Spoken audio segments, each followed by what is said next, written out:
Hello everyone, welcome to my channel.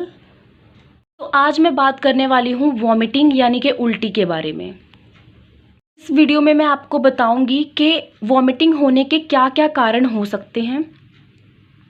आमतौर पर लोगों के कुछ सवाल होते हैं कि हमारा खाना खाने का मन नहीं करता, या सारा दिन जी मचलाता है, या खाना खाने के बाद हमें उल्टी क्यों होने लग जाती है, या सब कुछ ठीक था अचानक से हमें वॉमिटिंग क्यों होने लग गई, या हम दूध पीते हैं, एग खाते हैं, या कोई सब्जी ही लगा लो पर्टिकुलर, तो उस खाने के बाद हमें क्यों वॉमिटिंग होने लग जाती है।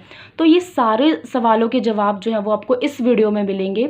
इस वीडियो को आप एंड तक देखना, ये सारे सवालों के जवाब जो है वो आपको मिल जाएंगे। स्टार्ट करते हैं हम अपनी वीडियो। सबसे पहले हम बात कर लेते हैं प्रेगनेंसी के बारे में। तो प्रेगनेंसी के केस में क्या होता है कि बॉडी के अंदर काफ़ी सारे हार्मोनल चेंजेस होते हैं, जिसकी वजह से जो विमेन होती हैं उनको वॉमिटिंग्स की प्रॉब्लम होती है। और मोस्टली ये जो 3 से 4 महीने तक देखने को मिलता है, उनका कुछ भी खाना खाने का मन नहीं करता, या कुछ अगर वो खाती हैं तो उनको वॉमिटिंग जैसा फील होता है। तो प्रेगनेंसी जो है वो इसका एक कारण हो सकता है कि आपको वॉमिटिंग्स हो रही हैं। नेक्स्ट हम बात कर लेते हैं स्टमक और इंटेस्टाइन यानी कि पेट और आंत की। तो पेट और आंत में इन्फेक्शन की वजह से भी पर्सन को है वॉमिटिंग्स हो सकती हैं।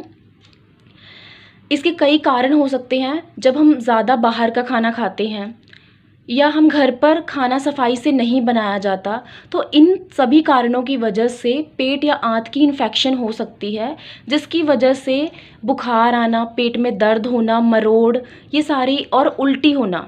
तो पेट और आंत की प्रॉब्लम की वजह से भी जो है उल्टी होती है, और पर्सन को पेट भरा हुआ महसूस होता है और उसका खाना खाने का मन नहीं करता। तो ये प्रॉब्लम्स जो है वो पेट की प्रॉब्लम की वजह से हो सकती हैं। एलर्जी।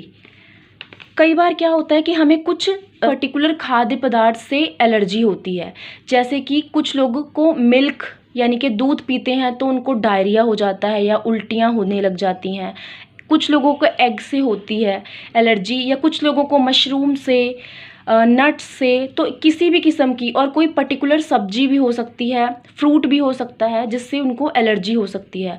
और अगर हमें किसी भी फूड प्रोडक्ट से एलर्जी है और हम वो लेते हैं, तो हमें वॉमिटिंग्स आना, डायरिया होना, या कई बार तो इसके लक्षण और भी सीवियर हो सकते हैं।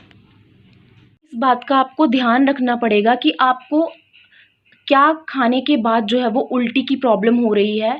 तो इससे आप अंदाज़ा लगा सकते हो कि हो सकता है कि आपको उस फूड प्रोडक्ट से एलर्जी हो। एसिडिटी। एसिडिटी के केस में क्या होता है कि पर्सन का हमेशा जी मचलाता है, उसका उल्टी जैसा मन होता है। तो ये एसिडिटी की वजह से हो सकता है। एसिडिटी क्यों होती है? जब हम कुछ ज़्यादा भारी खाना खाते हैं, या कुछ बाहर का खाते हैं, कई बार ज़्यादा खा लेते हैं, तो उसकी वजह से जो है वो एसिडिटी हो सकती है। एसिडिटी के केस में क्या होता है कि उकाई आती है, एंड उसके बाद जो है पर्सन वॉमिट करता है, उल्टियाँ होने लग जाती हैं। नेक्स्ट हम बात कर लेते हैं हार्ट प्रॉब्लम्स की।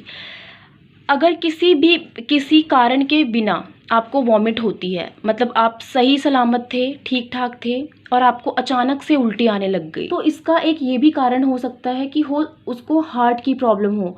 उसके लिए उसे देखना पड़ेगा कि उसकी फैमिली में किसी को हार्ट की कोई प्रॉब्लम रही है। अगर उसे रही है तो हो सकता है कि वो अचानक से उल्टी आना एक हार्ट प्रॉब्लम का संकेत हो। तो आपको जो है उस केस में इमीडिएटली जो है वो डॉक्टर से कंसल्ट करना चाहिए। डिप्रेशन, एंजाइटी यानी कि मानसिक तनाव। अगर आप किसी मानसिक तनाव से गुजर रहे हो, या आपको किसी किस्म की एंजाइटी है, डिप्रेशन है, तो उस केस में भी पर्सन को जो है वो भूख नहीं लगती, पेट भरा हुआ महसूस होता है, और उल्टियाँ आना जो है इसका एक लक्षण होता है। तो अगर आप किसी टेंशन में हो और आपको उल्टी की शिकायत है, तो हो सकता है कि आपको वो उल्टियाँ डिप्रेशन की वजह से आ रही हों। तो आपको जो है इमीडिएटली डॉक्टर से कंसल्ट करना चाहिए। नेक्स्ट हम बात कर लेते हैं ट्रैवलिंग की। तो कई लोगों को ये प्रॉब्लम होती है कि जब वो ट्रैवल करते हैं तो उस टाइम पे उनको जो है वो उल्टियाँ आने लग जाती हैं, चक्कर आने लग जाते हैं। तो इस केस में क्या होता है कि जो हमारी आइज़ हैं, ईयर्स हैं, मसल्स हैं, वो ब्रेन को मैसेज भेजते हैं कि हमारी बॉडी जो है वो मूव कर रही है, लेकिन आइज़ उसको बोलती हैं कि नहीं, हमारी बॉडी मूव नहीं कर रही है। तो इस तरीके से जो हमारा ब्रेन है वो कंफ्यूज हो जाता है एंड उसको लगता है कि हमारी बॉडी के अंदर कुछ टॉक्सिक है, तो वो ब्रेन की तरफ से स्टमक को मैसेज जाता है कि वॉमिटिंग जो है वो करनी है, तो वॉमिटिंग होने लग जाती है पर्सन को।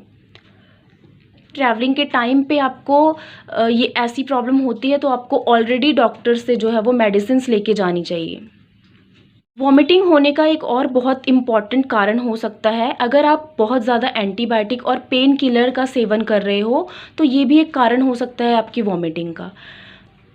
तो अगर आप पेन किलर और एंटीबायोटिक्स ले रहे हो तो आप समझ सकते हो कि आपके उल्टी का यानी कि आपको वॉमिटिंग आने का कारण वो मेडिसिन्स हो सकती हैं। तो फ्रेंड्स, आज मैंने आपको बताया कि वॉमिटिंग के क्या क्या कारण हो सकते हैं, और अगर किसी भी टॉपिक से रिलेटेड कोई डाउट है या आपके मन में कोई क्वेश्चन है तो आप मुझे कमेंट सेक्शन में लिख सकते हो। And thank you so much for watching.